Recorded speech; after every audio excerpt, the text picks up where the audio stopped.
અને હવે વાત કરીશું ગીર સોમનાથની તો ગીર સોમનાથ જિલ્લાના વેરાવળ શહેરમાં આજે 7 જુલાઈ સવારે એક મોટી ઘટના સામે આવી છે, જ્યાં વેરાવળ કોર્ટને બોમ્બથી ઉડાવી દેવાની ધમકી મળી હતી। આ ધમકીના પગલે તાત્કાલિક અસરથી કોર્ટ પરિષદને ખાલી કરાવી દેવામાં આવ્યો હતો અને સુરક્ષા એજન્સીઓ દ્વારા સઘન તપાસ શરૂ કરવામાં આવી હતી। જોકે ગીર સોમનાથના ડીવાયએસપી વીઆર ખેંગાર દ્વારા આપવામાં આવેલી માહિતી મુજબ સઘન ટ્રેકિંગના અંતે કોર્ટ સંકુલમાંથી કોઈપણ વાંધાજનક વસ્તુ મળી આવી નહોતી। પ્રાથમિક વિગતો મુજબ વહેલી સવારે ઈમેલ દ્વારા આરડીએક્સ બોમ્બની ધમકી મળ્યા બાદ સમગ્ર કોર્ટ પરિષદમાં ખળભળાટ મચી ગયો હતો। ધમકી મળતાની સાથે જ તાત્કાલિક ધોરણથી કહી શકાય કે કોર્ટનું જૂનું બિલ્ડિંગ સહિત સમગ્ર સંકુલ ખાલી કરાવી દેવામાં આવ્યું હતું અને વકીલો, અસીલો તેમજ અન્ય લોકોને બહાર કાઢી દેવાયા હતા।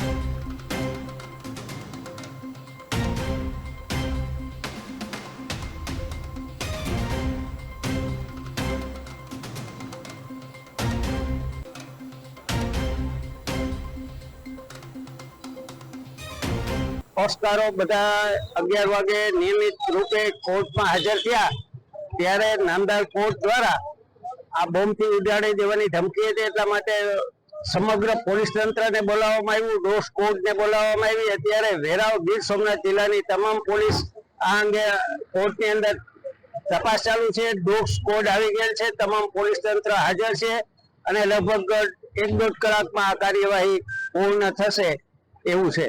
ઓસ્કારો બધા 11 વાગે નિયમિત રૂપે કોર્ટમાં હાજર